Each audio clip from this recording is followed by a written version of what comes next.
The people who made Pacific Rim Uprising will straight up tell you what they were going for. That one little pivot right there is the whole reason the sequel feels the way it does. Yes, for this video we're ignoring whether the sequel does or doesn't exist. I'm just calling it the sequel the whole video. Now, we already took the first film apart on this channel. The 3 rules that made a 2,000-ton robot actually move like it weighed 2,000 tons. This is what a giant robot looks like when the people building it decide that weight was the thing holding them back. So how do you take a robot the size of an office building and make it move like it skipped every single leg day since 2013? Easy. You give yourself permission.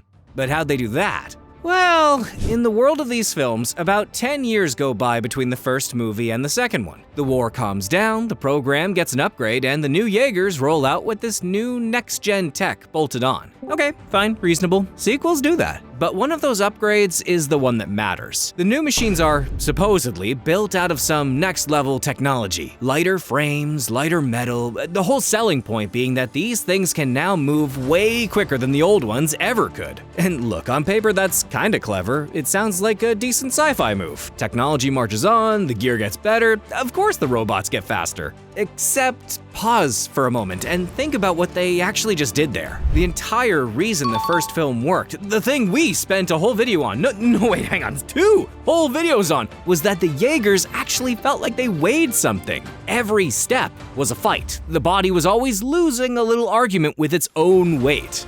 That's where the believability lived. And Uprising looked at that and wrote itself a note, excusing it from class that day. The lighter metal is really just the film clearing its throat and going, don't worry about it, these things float around now. I mean, we swapped the metal, we're allowed. And once a movie hands itself a permission slip like that, it's gonna use it, like constantly.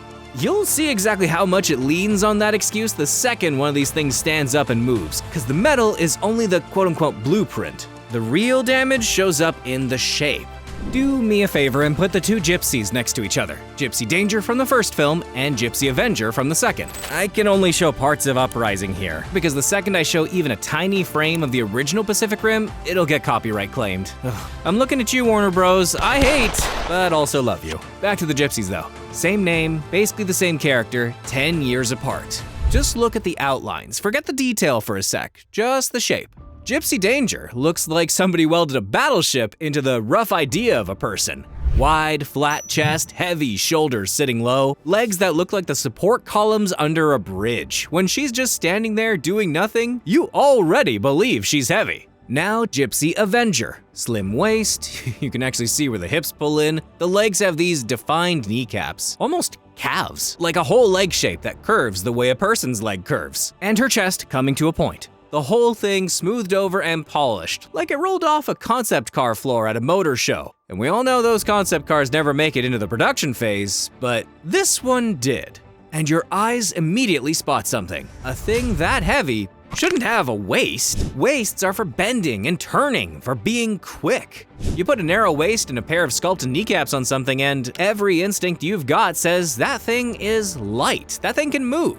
Which, it's the exact opposite of what a giant robot is supposed to make you feel. Except maybe Gundam, but like, anime. And they did it to nearly the whole roster. Racer Phoenix, Guardian Bravo, all of them slimmer, tapered, smoothed down into these clean, readable shapes that look fantastic as a drawing, but weigh absolutely nothing in your gut. Still, we haven't even watched one of these things move yet. They're standing dead still and the weight's already gone. So just imagine what happens the second they start running.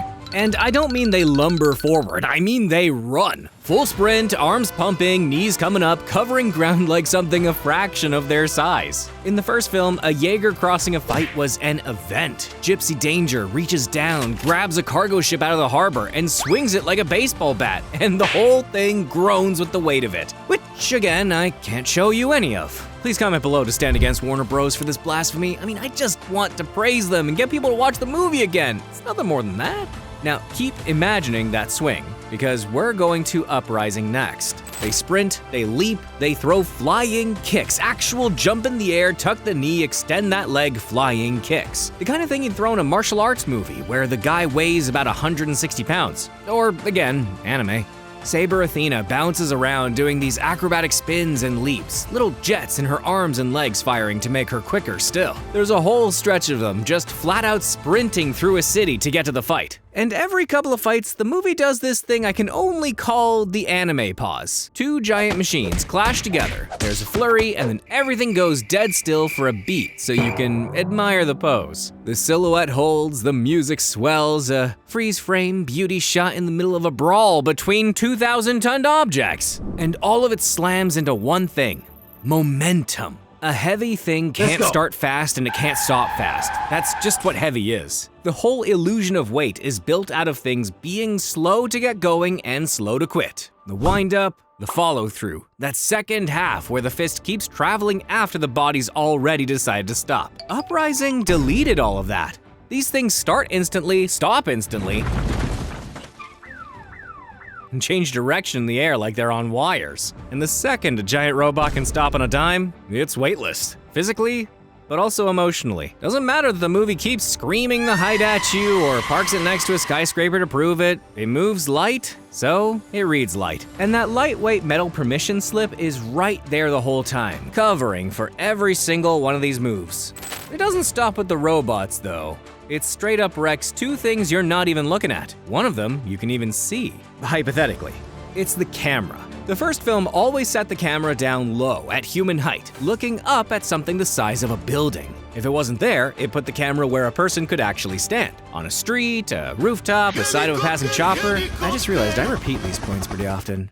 I should get better at writing. It gives real perspective to the scale, because you're a human in real life and you use that as a reference. Uprising lets the camera off the leash. It drifts up to the robot's eye level, swooping around the fight, chasing the machine through the air like it's bolted onto them. The second your camera can fly anywhere and keep pace with a robot in the sky, everything just shrinks. A camera with no weight makes everything it looks at weightless too.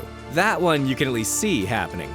This next one, you mostly feel, which is exactly why it does more damage. Sound.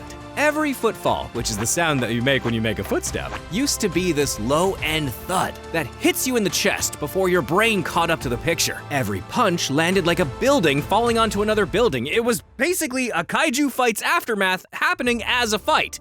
Maybe that got away from me. But once the robots move lightly, that sound has nowhere left to go. You can't drop a chest-caving bass thud under a flying kick.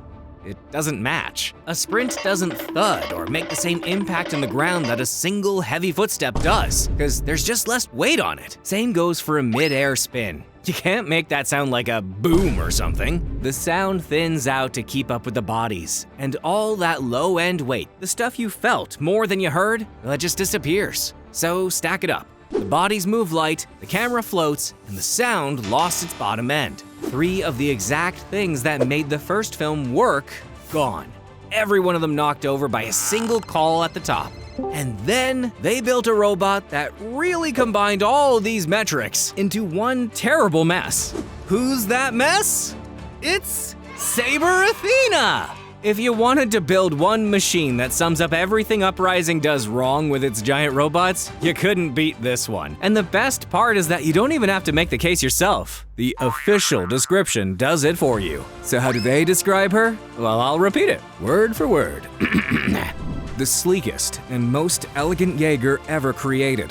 The fastest in the fleet, wielding twin blades in hyper-acrobatic combat. And oh dear viewers, please remember, we're talking about a machine as tall as a skyscraper. Sleekest, most elegant, those are words for a sports car or a phone, not for something that's meant to crack the ground when it stands up, not for a building on stilts. And it keeps going. She's built on what they call an ultra-light frame with high tensile muscle strands, and she's got little propulsion jets tucked under her arms and legs so she can move even faster. There are actual thrusters on this thing to help it dance. Even the weapons match. A pair of thin, elegant swords mounted on her back that she whips around and snaps together into one bigger blade. Every single choice points the same way. Fast, light, graceful, acrobatic, like a freaking gymnast or my latest D&D character. And not one of them belongs anywhere near something that's supposed to weigh 2,000 tons. The first film built machines that looked like a shipyard welded together for a war. Saber Athena looks like she was designed to win a talent show, or again, be piloted by someone in Gundam. Luckily,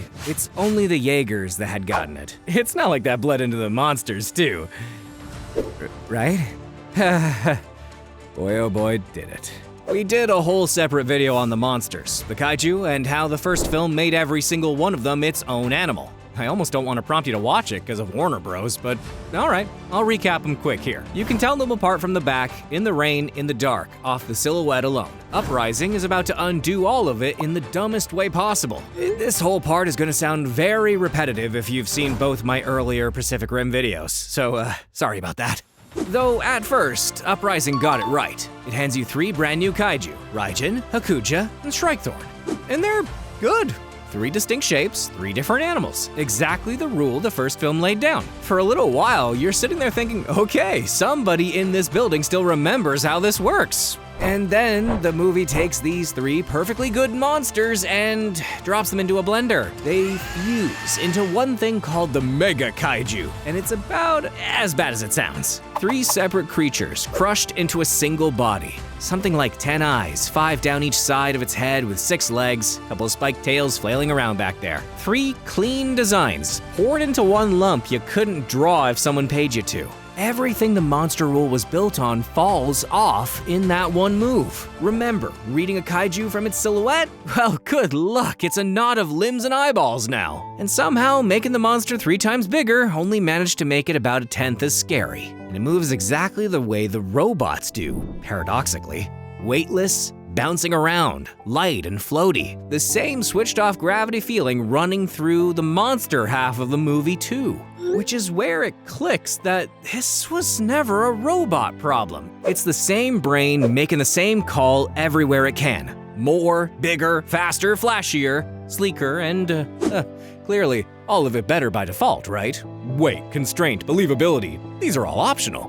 So if this all came down to one decision, it's worth asking what that decision actually got wrong, because the first film wasn't slow by accident. Go back to the pivot we opened on. Tanks into fighter jets. Faster, sleeker, lighter. When the people making Uprising look at the first film, they see the slowness and read it as a flaw. This whole time, that slowness was the exact thing doing all the work. Being slow to start and slow to stop is the whole thing that sells weight. That's the only reason your brain ever believes something weighs 2 tons, because it moves the way something 2 tons would actually move. Heavy and slow are the giant robot. So when Uprising sped everything up, they thought they were upgrading the Jaegers. What they actually did was reach inside and downgrade the illusions. Then they wonder why everything felt hollow. All of it comes down to the tapered waist, the flying kicks, the anime poses, the thinned out sound, the floating camera, and the monster in a blender. Every one of those is downstream of a single misread.